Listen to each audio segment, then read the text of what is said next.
O estudo a seguir é de inteira responsabilidade de seus idealizadores e apresentadores.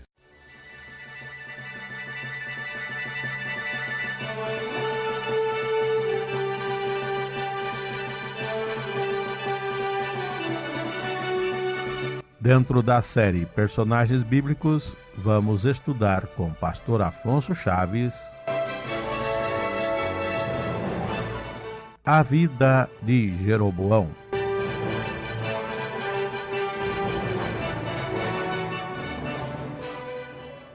Retornamos aos nossos estudos nas Sagradas Escrituras, ainda dentro do propósito de estudarmos os personagens bíblicos, e numa sequência mais ou menos cronológica, vamos estudar agora Jeroboão. A palavra Jeroboão não tem nenhum significado mais importante, porque, de modo geral, os autores, os estudiosos, dizem que esta palavra significa apenas povo em multidão ou povo que cresce em multidão. Jeroboão. Só como uma pausa inicial, de fato, não se esqueçam, guardemos isso, que a tribo de Efraim, vindo da tribo de José, descendência de José, foi profetizado de fato que seria um povo em grande multidão. Mas, retornando ao personagem Jeroboão, vamos estudar hoje. Como começa a história de Jeroboão? Para falarmos de Jeroboão, como que ele aparece no cenário bíblico, precisamos falar antes, relembrar outra vez Salomão. Nós temos no capítulo 11 de 1 Reis, no verso 9, aquela situação triste do desvio de Salomão, o seu inclinar para a idolatria. Diz o verso 9, isso mesmo, pelo que o Senhor se indignou contra Salomão, porquanto desviara o seu coração do Senhor Deus de Israel, o qual 2 vezes lhe aparecera.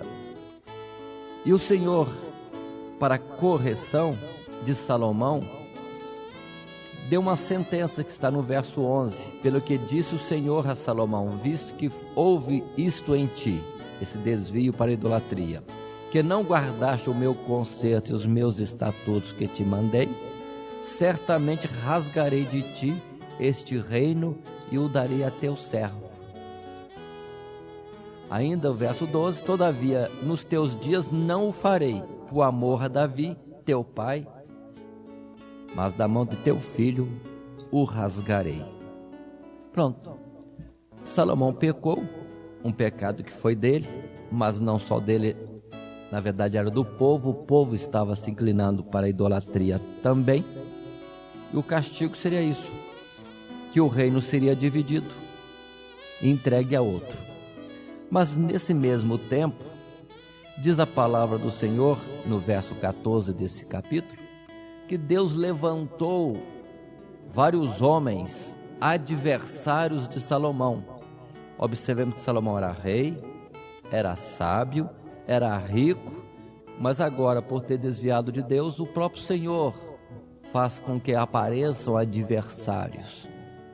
E o adversário que nós temos citados na palavra de Deus inicia no verso 14 com alguém chamado Hadad, edomita. No verso 23 fala a respeito de Rezon, filho de Eliada. E finalmente, no verso 26, a palavra faz menção a Jeroboão, filho de Nebate, da tribo de Efraim. Aqui aparece o nosso personagem. Jeroboão, filho de Nebate, da tribo de Efraim. E este fica como adversário de Salomão. Assim surge o nosso personagem. Observem a forma como a pessoa surge, para depois, irmãos, conferirem a sua vida. E nisso nós aprendemos também alguma coisa para o nosso viver. Este homem, Jeroboão, era da tribo de Efraim. Esse homem tinha qualidades, e as qualidades dele estão expressas no verso 28. Logo a seguir, Salomão mesmo observou que este homem, Jeroboão, ele era valente e era laborioso. Isso significa trabalhador. Com isso, Salomão o constituiu como o chefe, cabeça de toda a tribo de Efraim, que, conforme já temos citado, é uma tribo em grande número no meio do povo de Israel. Então, se tinha uma tribo líder ou bem numerosa e com alguma influência importante no meio do povo, Efraim. E sobre este Efraim, esta tribo, estava justamente o nosso Jeroboão, o personagem da nossa história. A história agora continua, mais diretamente com o nosso personagem Jeroboão. O que temos em Jeroboão? A continuidade do nosso estudo vai mostrar para nós no verso 29. Verso 29 em diante, em alguns versos mais, nós encontramos esse Jeroboão encontrando-se com o profeta Aías. Ou melhor dizendo, Aías é mandado por Deus para se encontrar com Jeroboão com uma mensagem toda especial. Qual é a mensagem especial que nós temos de Deus para Jeroboão? Capítulo 11, continuamos a partir desse verso 29. Diz a palavra assim, no verso 29 mesmo, que Aías, este profeta, estava vestido de uma veste nova. Uma veste nova, uma cobertura nova. O verso 30 diz que Aías pegou esta veste e rasgou em 12 pedaços, significando esses pedaços, cada um deles, as tribos de Israel. O verso seguinte diz que o profeta deu para Jeroboão 10 pedaços da sua veste, dizendo, da parte de Deus, que o Senhor lhe entregaria nas suas mãos 10 tribos. Ele seria chefe de 10 tribos de Israel. Mas falou também o Senhor no verso 32, porém ele, a família de Davi, a tribo de Judá, teria uma tribo por amor de Davi e também por amor de Jerusalém. Observe bem o verso 32, Deus falando com Jeroboão, a cidade que elegi de todas as tribos de Israel. E continua ainda, no verso 34, porém não tomarei nada desse reino da sua mão, mas por príncipe te ponho todos os dias da tua vida. E depois, mais à frente ainda, Deus faz com ele uma aliança. Verso 37. E te tomarei e reinarás sobre tudo que desejar a tua alma, e serás rei sobre Israel, as 10 tribos. E há de ser que, se ouvires tudo o que eu te mandar, e andares pelos meus caminhos, e fizeres o que é reto aos meus olhos, guardando os meus estatutos e os meus mandamentos, como fez Davi, meu servo, eu serei contigo, e te edificarei uma casa firme, como edifiquei a Davi, e te darei Israel. E finalmente o verso seguinte diz, e por isso afligirei a semente de Davi, todavia não para sempre. Observe que o profeta Aías entregou tudo para Jeroboão.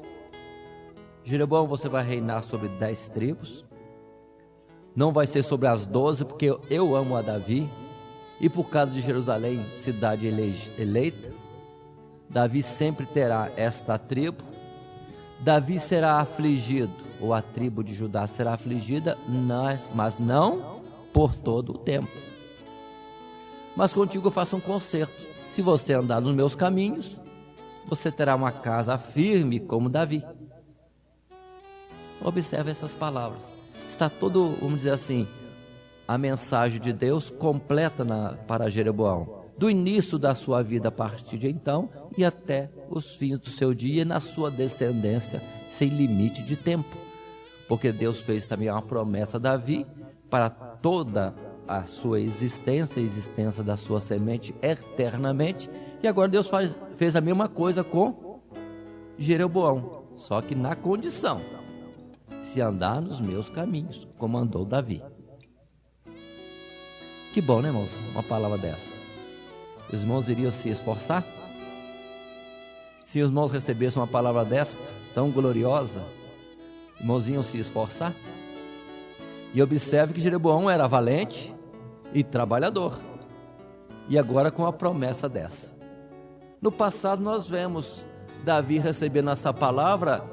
E o que faz Davi quando recebe esta palavra? Vai para o templo e lá se derrama diante de Deus, em reconhecimento da sua bondade, da sua misericórdia, para com ele, Davi, para com a sua casa, com a sua tribo. Ele, sua casa e sua tribo não era nada diante de Deus, mas Deus quis fazer isso. Ele agradecia e glorificou a Deus. Jeroboão recebe a mesma palavra, mas eu observei aqui que ele não faz nada. Dito pelo não dito. Pelo menos na parte dele não vemos nenhuma reação, nenhuma expressão, não externa nada, nem de crer nem de não crer, de alegrar-se ou de não alegrar-se. E passa-se o tempo. Jeroboão. E a mensagem foi completa. Lembre-se disto, para depois compararmos outra vez com o que vai suceder. Capítulo 12, agora. Na continuidade da história de Jeroboão, precisamos lembrar outra vez de antecedentes. Salomão morre, Roboão reina em lugar de seu pai, o povo pede diminuição dos impostos porque estavam apertados. Roboão, em vez de atender o povo segundo o conselho dos anciãos, endurece-se, fala diferentemente do anseio do povo, e o povo se revolta e se separa 10 tribos da tribo de Judá e saem e vão embora. E nesse mesmo tempo é que acontece, está no capítulo 12, no verso 19 e depois verso 20, que o povo de Israel se desligou, as 10 tribos se desligaram de Judá, do reinado de Davi, e constituem, chamam a Jeroboão e o fazem rei sobre Israel. Cumpre-se direitinho, irmãos. Jeroboão não fez esforço, Jeroboão não fez campanha, mas Deus já tinha dito, e como o Senhor disse, assim se cumpriu. Podemos observar por esses personagens que quando Deus fala alguma coisa, mas que Deus determina, acontece certamente. Para a nossa experiência, para o nosso modo de viver, lembremos, se Deus falou alguma coisa para nós, não sendo condicional, o que Deus falou determinativo, isso vai acontecer. Se nós esforçarmos ou não esforçarmos, vai acontecer. Mas se alguma coisa é condicional, vamos trabalhar na condição que Deus nos deu. E Jeroboão, sem se esforçar nem nada, tudo chega à sua mão, as 10 tribos de Israel. Inclusive nessa ocasião, Roboão prepara uma grande batalha para tomar de novo o domínio das tribos. Mas é Deus quem diz, não. Essa divisão, essa separação das tribos procedeu de mim. Não vai fazer guerra contra os seus irmãos. Roboão obedece e recua. Foi bom isso. E Jeroboão pôde pacificamente assumir as 10 tribos e ter continuidade de existência e estabelecer o seu reino. Seguindo à frente, aí nesse mesmo capítulo 12, verso 25, começam as obras e as realizações de Jeroboão. O que é que ele realiza? Está aí. Diz a palavra no verso 25. E Jeroboão edificou a Siquém, no monte de Efraim, e habitou ali. E saiu dali e edificou a Penuel. Inicia o seu reinado, estabelecendo cidade de morada, cidade de governo, primeiramente em Siquém e depois ainda em Penuel. O que mais fez Jeroboão? Pronto. O verso 26 vai dizer que, estando reinando sem muito esforço ou sem esforço algum sobre as 10 tribos, o verso 26 diz exatamente assim: e disse Jeroboão no seu coração: agora tornará o reino à casa de Davi.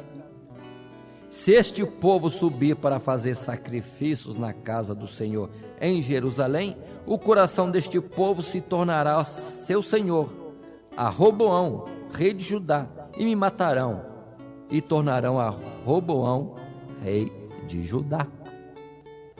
Meu Deus, que temor mais impróprio.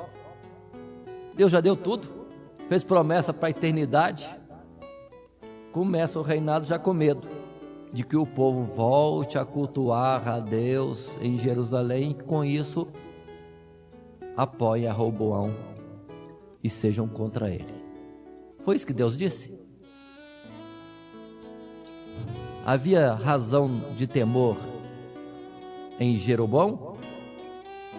Não havia, a não ser do coração dele, que não estava confiante em Deus. Se ele não se manifestou contra a profecia de Aías, ele podia, entretanto, observar que, sem mais sem menos, as 10 tribos vieram, exatamente como foi profetizado. Se uma parte da profecia já cumpriu, era para ele estar atento que o restante também teria o seu cumprimento. Mas não. Ainda que Deus lhe tenha dito que, se ele fosse fiel, teria nome e casa firme, não, já começa a ficar com medo. De fato, irmãos, muitos das 10 tribos saíam das suas casas e iam cultuar a Deus em Jerusalém. Eram israelitas, filhos de Abraão, servos de Deus, tementes a Deus, povo de Deus. Nada estranho do que fosse cultuar a Deus. Nada estranho. Politicamente não estava muito bom para Jeroboão, mas as coisas de Deus são diferentes, bem diferentes. Mas ele temeu e tomou uma decisão. Que decisão? Verso seguinte, verso 28 diz: pelo que o rei tomou conselho e fez 2 bezerros de ouro, e lhes disse, ou disse ao povo: muito trabalho vos será subir a Jerusalém. Vês aqui teus deuses, ó Israel, que te fizeram subir da terra do Egito. E pôs um em Betel, ao sul, e colocou outro em Dan, ao norte. Paremos. O que é que Jeroboão fez? Para que o povo das 10 tribos não continuasse servindo ao Deus verdadeiro, a Jeová, Deus de Israel, Deus das 10 tribos, das 10 e das outras 2 também. Ele cria uma idolatria, bezerro de ouro. Colocou uma na cidade da fronteira ao sul e outra na fronteira da cidade, numa cidade ao norte, para que o povo não saísse dos limites do seu reino. Onde ele pegou esse conselho? O que é que ele conhece de Deus? Não lembraria ele da história do tempo de Moisés, que o povo fez o bezerro de ouro e com isso houve grande ira de Deus, e que Moisés pegou o bezerro e quebrou, e tanta história a mais? Ele vai voltar com a história do bezerro de ouro? Agora um e pouco, né? Colocou 2, um ao sul, outro ao norte, fechando, vamos dizer assim, as fronteiras, para o povo não precisar ir um pouquinho mais além a Jerusalém. Infelizmente, de tantas ações, tantas decisões que poderia tomar, tomou a pior delas. E diz o verso seguinte: e este feito se tornou em pecado, pois que o povo ia até Dan, cada um a adorar. Verso 31 acrescenta: também fez casa dos altos, e fez sacerdote dos mais baixos do povo, que não eram dos filhos de Levi. Paremos.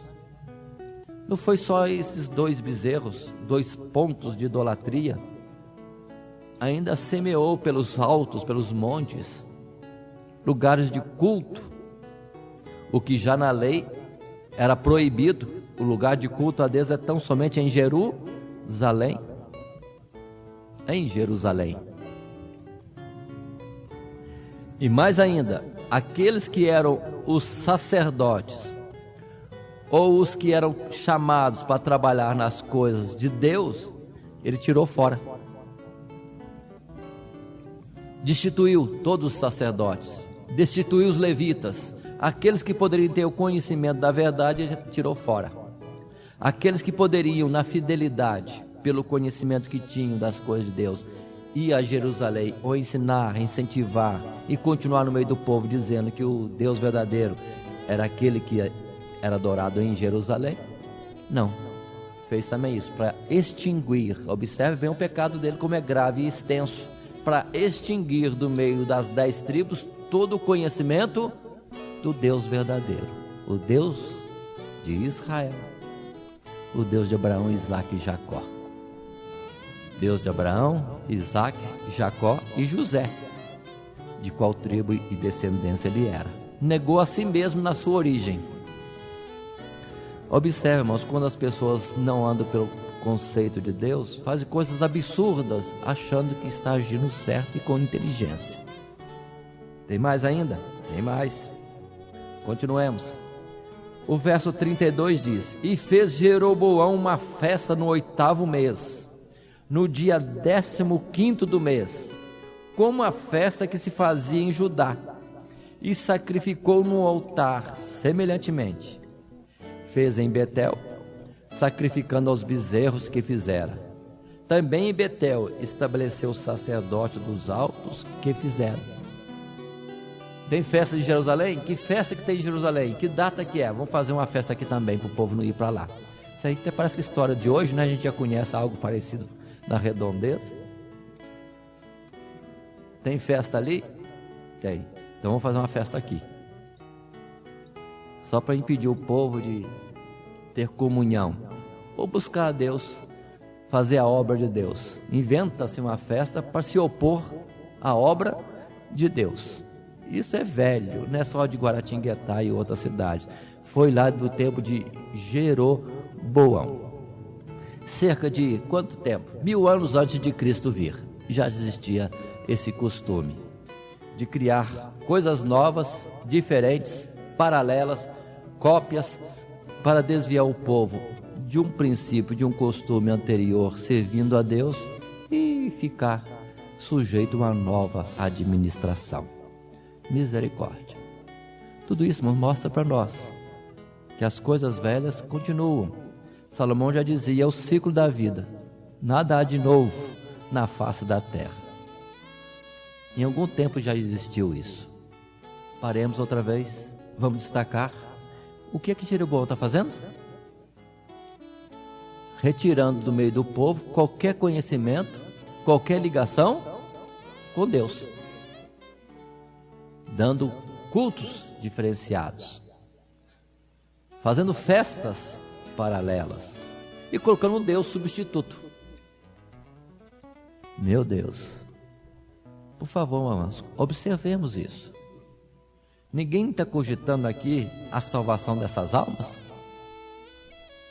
Ninguém está cogitando isso? Será que não somente Jeroboão, mas todos naquelas 10 tribos só tinham esse pensamento? Que liderança terrível. Segue-se os fatos. Vão guardando depois terem a compreensão do que vai acontecer mesmo. Capítulo 13. Um capítulo interessante, bonito, dentro da Bíblia, para vermos o zelo de Deus com as suas coisas e o poder que Deus dá a seus servos como seus mensageiros.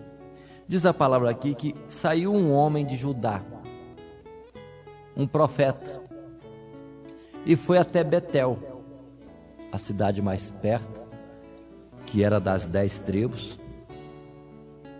No momento em que Jeroboão estava sacrificando no seu altar, o altar que fizera, que estava adorando e cultuando ao Deus que criara, e o profeta traz uma mensagem contra aquela idolatria, dizendo que certamente haveria um filho de Davi, observe particular, filho de Davi, chamado Josias, e queria profanar aquele altar que Jeroboão acabara de construir.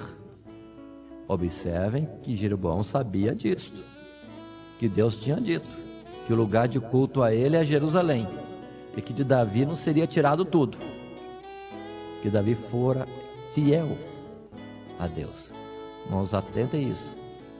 A palavra que diz nos mandamentos que Deus usa de misericórdia aos milhares, na descendência daqueles que o amam, daqueles que o servem. Deus está cuidando da descendência de Davi, e o tempo está passando, e Deus conserva. E cita até esse particular para repreensão de Jeroboão. É um filho de Davi que vai profanar esse altar. Como sinal, o profeta diz: o altar vai partir, e o que está em cima vai cair. Nesse momento, Jeroboão, naturalmente, ferido na sua vaidade, como rei, ouvindo a palavra dessa, no meio do seu culto, a idolatria, no meio do povo, estende a mão para dizer ao profeta, ou para que o profeta seja preso. Na hora que ele estende a mão, o que acontece com a mão? Seca. Mão seca. E lá fica Jeroboão com a mão estendida, seca. E o altar se parte, se rompe. O que vocês fariam nesse momento com a mão seca? Esticada para frente e seca. Ah, Deus, tem misericórdia de mim. Perdoa-me. Seria uma expressão mais comum que se espera de alguém que teme alguma coisa e está vendo o que está acontecendo. Mão seca. Mas ele fala diferente. Verso 6. Então respondeu o rei e disse ao homem de Deus: ora a face do Senhor, teu Deus, e roga por mim, para que a minha mão se me restitua. Lá está o rei com a mão seca, estendida, em vez de pedir misericórdia a Deus, porque aquilo acontecera porque ele estava em idolatria. Deus falou claro. Ele preocupa-se de pedir ao profeta: ó, profeta, ora ao seu Deus aí para me devolver a mão. O profeta ora a Deus, a mão recebe saúde, e Jeroboão não se corrige. Quanta dureza de coração, não se corrige. E o verso 7: e o rei disse ao homem de Deus: vem comigo à minha casa, e conforta-te, e dar-te-ei um presente. Será que eu entendi direito? Será que ele queria subornar o profeta? Eu entendi correto? Comprar o homem de Deus? Ainda que compre, que esse homem de Deus se venda, muda a palavra do Senhor? A palavra do Senhor não muda.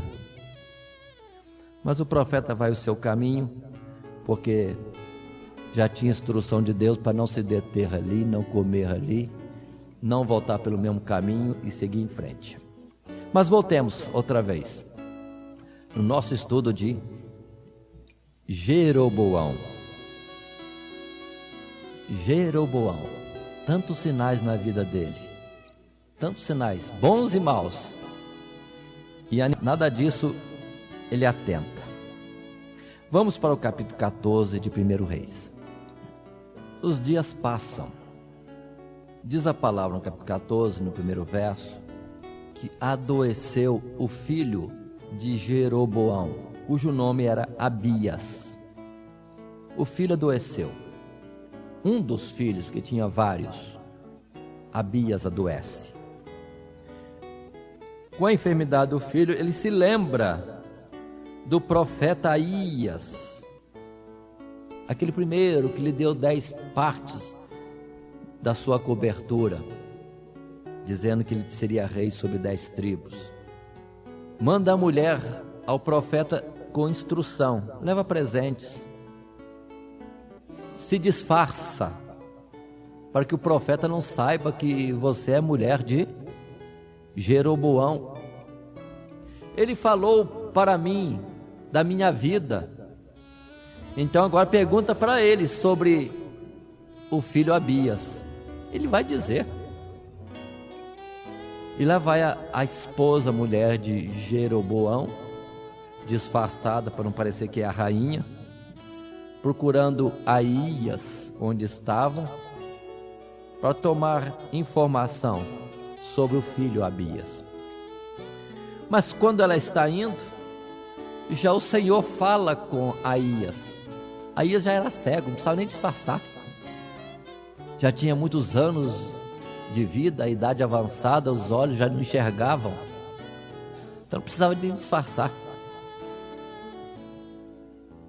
Mas Deus fala com Aías. Aí vem a mulher de Jeroboão, disfarçada para não ser reconhecida como mulher de Jeroboão, e vai consultar a ti sobre o seu filho Aías. E você vai dizer isso, isso e isso para ela. Passa o tempo, não sei quanto tempo. Daqui a pouco alguém bate a porta. E o profeta Aías grita lá de dentro, cego, sem abrir a porta, sem ver quem que é: entra, mulher de Jeroboão. Por que te disfarças assim? Eu tenho más notícias para você. Aí o profeta vai dizer tudo. E vamos ver isso aí. Verso 7, a mensagem. Vai e dize a Jeroboão.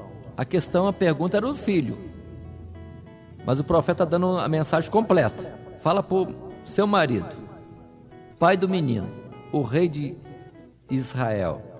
Vai e diz a Jeroboão, assim diz o Senhor, verso 7, Deus de Israel: visto que te levantei do meio do meu povo, e te pus por chefe sobre o meu povo de Israel, e rasguei o reino da casa de Davi, e a ti todei, e tu não foste como o meu servo Davi, que guardou os meus mandamentos, e que andou após mim com todo o seu coração, para fazer somente o que era reto aos meus olhos. Antes tu fizeste um mal pior do que todos os que foram antes de ti, e fizeste outros deuses e imagens de fundição para provocar minha ira, e me lançaste para trás das tuas costas. Verso 10, portanto, eis que trarei mal sobre a casa de Jeroboão, e separarei de Jeroboão todo homem, até o menino, tanto o escravo como o livre em Israel, e lançarei fora os descendentes da casa de Jeroboão, como se lança fora o esterco, até que de todo se acabe. Pronto. O pecado de Jeroboão foi grave. Afastar de Deus não uma pessoa, não duas, não uma família, não uma cidade, mas 10 tribos, e naturalmente com as suas descendências. Pelo que Deus agora também tirava de Jeroboão toda a descendência, não ficaria ninguém, todos teriam morte vergonhosa, sem honra. Verso 11 é que diz isso: quem morrer a Jeroboão na cidade, os cães o comerão, e o que morrer no campo, as aves do céu o comerão, porque o Senhor Deus o disse. Não é forte? Mas existiria alguma outra forma de castigo da parte de Deus para Jeroboão que correspondesse ao tamanho do pecado dele, desviando 10 tribos de Deus? Continua a palavra ainda. Verso 12. Agora vai falar do menino. Tu, pois, levanta-te e vai-te para a tua casa. entrando os teus pés na cidade, o menino morrerá. E todo Israel o pranteará e o sepultará, porque de Jeroboão só este entrará em sepultura, porquanto se achou nele coisa boa para com o Senhor, Deus de Israel, em casa de Jeroboão. De toda a descendência de Jeroboão, Deus olhou aquele menino. E como a sentença era grande e forte, e o juízo seria tremendo, Deus poupa o menino, recolhendo cedo e dando morte e sepultura de honra no meio do povo, porque Deus achou nele alguma coisa boa. Não diz o que era, mas mostra o juízo de Deus. Deus não faz ira, irmãos, indiscriminadamente.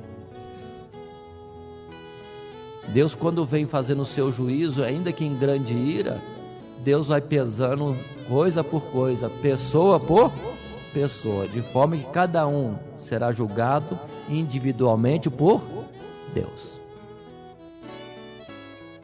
Assim aconteceu. E aqui temos esse desastre infeliz na vida de Jeroboão e sua descendência. O que poderíamos dizer mais, irmãos, a respeito de Jeroboão?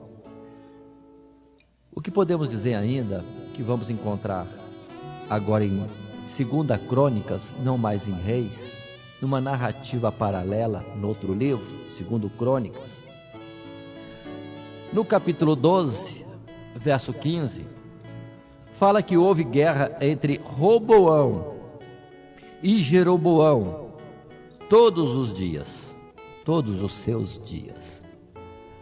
Eu não sei quem provocou a guerra, se foi Roboão ou se foi Jeroboão. Qualquer um que provocou, errou, porque já existia a ordem de Deus para que não se entrasse em batalha os irmãos, porque aquela divisão era de Deus, então que não se guerreasse. Mas no capítulo 13 de 2 Crônicas, no verso 1, temos a continuidade da história dizendo que Roboão morre. O seu reino foi de 17 anos somente. Ele morre.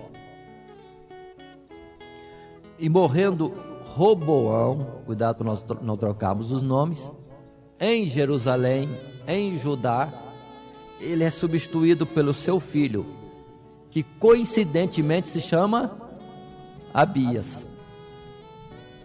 E lembre que Abias é o nome também do filho de Jeroboão, que já faleceu.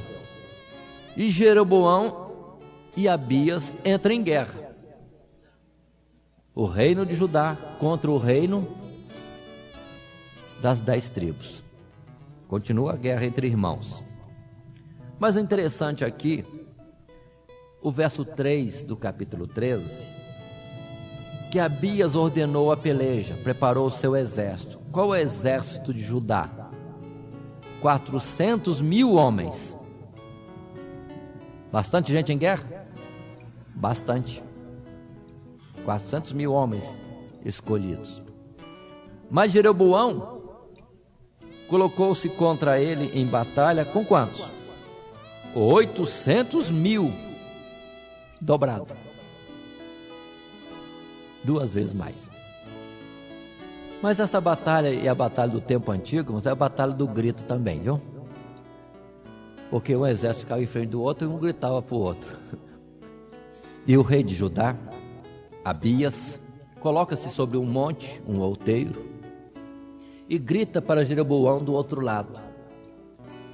Se fosse hoje seria internet, telefone, fax, outra forma qualquer. Mas no tempo antigo era grito mesmo. E grita para o outro, e começa a ordenar a história. Abias relembra a história. O reinado pertencia a Davi e a sua descendência. As 12 tribos eram unidas. Mas houve a questão: você está reinando sobre 10 tribos do povo de Deus, Mas tem alguma coisa, que nós continuamos servindo ao Deus verdadeiro, continuamos em Jerusalém. Os sacerdotes que estão em Jerusalém, que queimam incenso e fazem a obra de Deus todos os dias, são sacerdotes constituídos por Deus. Agora você destruiu o sacerdote de Deus, colocou bezerros, e com isso você se levantou contra Deus. Portanto, não venha guerrear contra nós, porque você está se opondo, pelejando contra Deus. Abias falou tudo, de novo, colocou a história dos fatos. O verso 12 desse capítulo 13, gostaria de ler, diz assim: eis que Deus está conosco, diz Abias, rei de Judá, à nossa frente, como também os seus sacerdotes, tocando as trombetas para dar alarme contra vós, ó filhos de Israel. Não pelejeis contra o Senhor Deus de vossos pais, porque não prosperareis. Antes da batalha, Abias já falou tudo. Mas Jeroboão, confiado no poder do seu exército, em vez de atentar à razão das palavras daquele que estava como seu adversário, ou contra quem ele se levantava, diz a palavra que ele armou emboscada, verso 13. E o povo de Judá, aquele exército de 400 mil, se viu agora cercado, tendo que lutar em duas frentes. Mas diz a palavra que clamaram a Deus. Clamaram a Deus. É o verso 14. Então Judá olhou, e eis que tinham de pelejar por diante e por detrás. Assim clamaram ao Senhor Deus. E os sacerdotes tocaram as trombetas, as famosas trombetas do tempo de Moisés e Josué, que deveriam ser tocadas pelos sacerdotes quando o povo de Deus estivesse em guerra. Então observe que esses aqui guardam-se, se em pouco ou se em muito, não vamos considerar, mas se guardam em Deus, nos costumes de Deus, no princípio de Deus, cultuando ao mesmo Deus, no mesmo lugar. Verso seguinte, 15. E os homens de Judá gritaram. E sucedeu o que? Gritando os homens de Judá, Deus feriu a Jeroboão e a todo Israel diante de Abias e de Judá. Verso seguinte. E os filhos de Israel fugiram diante de Judá, e Deus os entregou nas mãos de Judá, de maneira que Abias e o seu povo fizeram grande estrago entre eles, porque caíram feridos de Israel 500 mil homens escolhidos. Adiantou algum artifício, estratagema contra o povo de Deus? Não adianta. Adiantou ter quantidade dobrada de guerreiros contra o povo de Deus? Não adiantou. O exército ou a ferramenta preparada contra o servo de Deus nunca prospera. Infelizmente, esta é a história de Jeroboão. E diz o verso mais à frente, verso 20: e Jeroboão não recobrou mais nenhuma força nos dias de Abias, porém o Senhor o feriu e morreu. O Senhor o feriu e morreu. Como foi isso? As escrituras não dizem, mas aqui está a história de Jeroboão. Um começo e um fim. Para quem olha o começo, parece um começo com um horizonte bonito à frente. Mas a história não mostra assim. Um homem que nunca se mostrou temente a Deus, voltado para Deus, mostrava-se desconhecedor das coisas de Deus, pelo que se apresentou como inimigo de Deus, adversário de Deus, e o seu fim foi esse. História de Jeroboão. Mas pergunto para os irmãos, e atentem, Jeroboão daria certo? Jeroboão daria certo? Jeroboão daria certo? Precisamos ter cuidado, irmãos. Nem tudo que vem até mesmo do próprio Deus na nossa direção, parecendo algo bonito,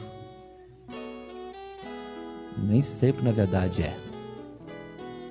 Uma pessoa que é levantada, ou se nós formos levantados, se nós formos triunfantes, se nós em alguma coisa formos engrandecidos contra a queda de alguém que Deus ama, prepare-se, o negócio não vai em frente.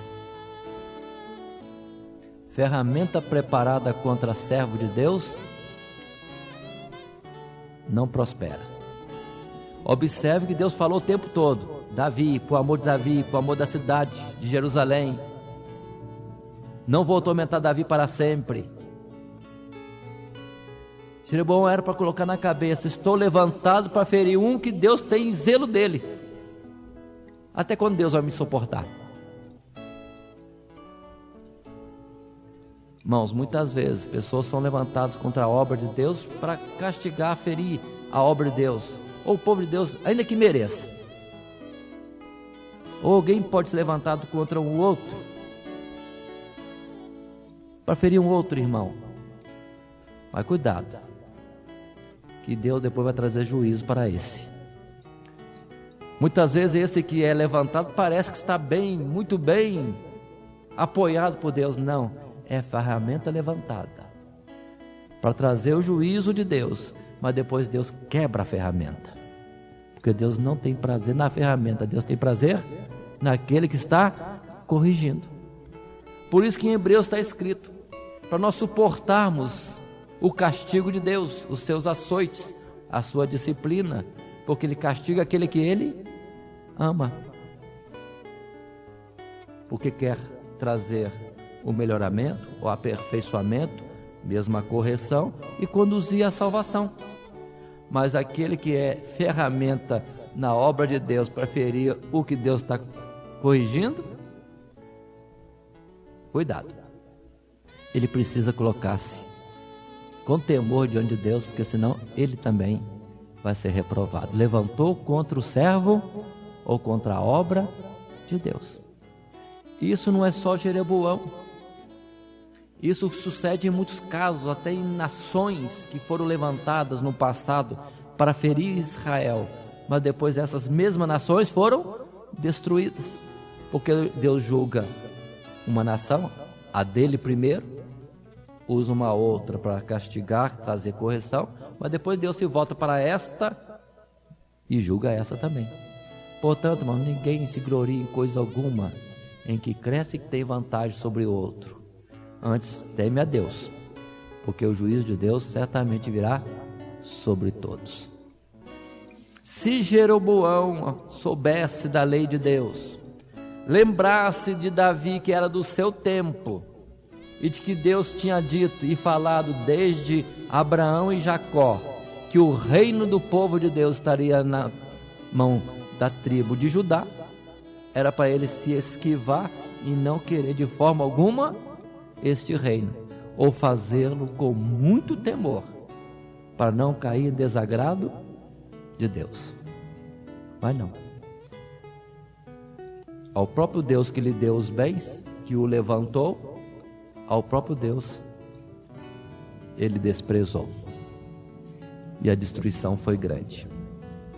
Quero salientar ainda, gostaria de lembrar para os irmãos, que esse castigo que veio sobre Jeroboão não é somente sobre Jeroboão. Esse castigo também veio sobre todo o povo de Israel, porque mais tarde estas mesmas 10 tribos deixam de existir. Observe que o mal foi grande. O mal foi grande. Se eram 12 tribos, começa um mal com essa divisão, continua com essa idolatria particular para fazer concorrência à obra de Deus, e depois essas 10 tribos desaparecem. Tanto que você não tem mais notícia. Quando se fala povo de Israel na Palestina, descendentes de Abraão, Dá uma olhadinha lá quem está lá. Tem alguém da tribo de Efraim? Tem alguém da tribo de Gade? Tem alguém da tribo de Zebulon? Tem alguém das 10 tribos que se separaram? Não. Nunca mais vemos isso. O que temos é a tribo de Judá, são judeus, que unicamente eles constituem o chamado povo de Israel. Uma tribo, Judá, chamada de nação de Israel. Se bem que encontramos um pouquinho de quem? Da tribo de Levi, porque é a tribo separada para o ofício, para o trabalho na casa de Deus, de quem são os sacerdotes. Encontramos quem? Algum da tribo de Benjamim, como foi Paulo no tempo de Jesus. Mas fora disso, onde estão as outras tribos? Portanto, irmãos, vamos ter cuidado. Se um homem de bem levanta no meio do povo, há paz e prosperidade. Mas se um homem não temente a Deus sobe no meio do povo, o desastre é muito grande. Mas na verdade só sobe homem ruim na frente do povo se o povo estiver merecendo. Portanto, se queremos o bem para nós, nossa casa, nossa nação, nossa cidade, não sei o que mais, vamos ser melhores diante de Deus. Não adianta lamentarmos coisa alguma. De que se queixa o homem, queixe-se cada um dos seus próprios pecados. Portanto, se nós corrigirmos a nós mesmos, aconteça o que acontecer, estaremos guardados por Deus. Temos estudado, portanto, a história de Jeroboão, que poderia ser uma história muito bonita no seu início, mas na verdade era um homem levantado na ira de Deus. Não era no amor, na satisfação, numa bênção de Deus, era numa ira. Tanto as coisas aconteceriam mal numa correção de Deus, como o próprio instrumento depois também seria corrigido. Que Deus tenha misericórdia de nós, nos dê mais advertência e alerta. Para quem lê a Sagrada Escritura, precisa estar atento a isso, que sucessivamente nas descendências seguintes, e até mesmo no povo de Judá, às vezes acontece, de no final, na saída, o juízo de Deus vem lá. Não se apartou dos pecados de Jeroboão. Então Jeroboão foi o que inaugurou, fundou um novo tipo de pecado no meio do povo de Deus, e que praticamente quase que não se extinguiu, a não ser muito depois com a destruição das 10 tribos. Portanto, nós precisamos ter cuidado no meio evangélico hoje. Tem muita gente criando muita coisa que é contra a Bíblia, é contra a palavra de Deus, mas vai ficar como pecado de Jeroboão, vai destruir a muitos e por muitas gerações. E se nós mesmos não tomarmos cuidado, daqui a pouco nós estamos aderindo a alguma coisa aí, porque está todo mundo seguindo, é normal, é comum, e na verdade é um pecado, uma transgressão, uma rebeldia contra Deus. Do tempo da minha geração, do que eu aprendi no passado, no princípio da minha fé, continuo dizendo, nós estamos em perigo com o casamento. O casamento hoje em dia, o matrimônio não está sendo venerado, honrado como deve ser. E o desastre é grande sobre o povo de Deus, porque os próprios evangélicos estão concordando com o divórcio, quando Deus disse que não tem prazer, aborrece o divórcio. E segundo, quando Deus diz também que o que casa com um divorciado ou divorciada adultera também. Não adianta estourar, tadinha, mas o caso dele foi diferente. Não tem caso diferente. Tem marido ou tem mulher, não é livre para casar, porque o casamento diante de Deus permanece enquanto ambos viverem. Mas hoje no meio evangélico está um problema. Não será isso um pecado que a nossa geração está vendo sendo introduzido? E muitos estão aderindo? Observe que as 10 tribos gostaram. Que comodidade. Em vez de viajar mais 100 quilômetros à frente, eu paro aqui, diminuo a minha carreira e adoro um Deus novo, diferente, um neo-culto. O povo aderiu, o povo gostou. E será que hoje muitos não estão gostando das coisas erradas que estão sendo implantadas? E quando vier a destruição das 10 tribos, não estranhem. Não estranhem. Porque Deus não vai castigar quem introduziu o erro só. Deus vai castigar quem aceitou. Quem aceitou. E muito culto hoje em dia, não quero dizer todos, mas estejam alertas e observem. Muitos cultos hoje é para agradar o povo, não é para conduzir o povo a Deus. Fala o que o povo quer, faz do jeito que o povo quer, diz que é certo o que o povo quer fazer e vamos em frente. Em frente para onde? Para a destruição, que em algum tempo virá. Nesse caso, quando levantar o juízo de Deus, vai entrar um monte de católico em oposição aos evangélicos, dizendo: opa, para aí, Deus, não pode colocar os pentecostais no céu, não. Na verdade, nós transgredimos com a idolatria. Arrancamos o mandamento segundo que diz para não fazer imagem de escultura, nem se inclinar diante delas. Mas eles arrancaram: não adulterarás, e estão livres para adulterar. Vão entrar no céu? Porque os católicos não aceitam. Então, católico, ou evangélico, ou protestante, quem vai entrar no céu? Nenhum, nem outro, se não andar na palavra de Deus. Misericórdia.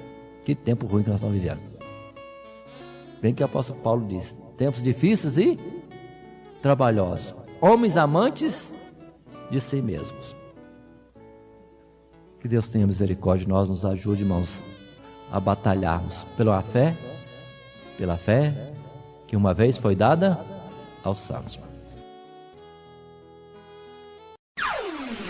Todo dia, toda hora, muito mais prazer em ouvir. Radionet Grata Nova. Web Rádio, a qualidade que faz a diferença, cada vez mais necessária. Rede Grata Nova de Evangelização.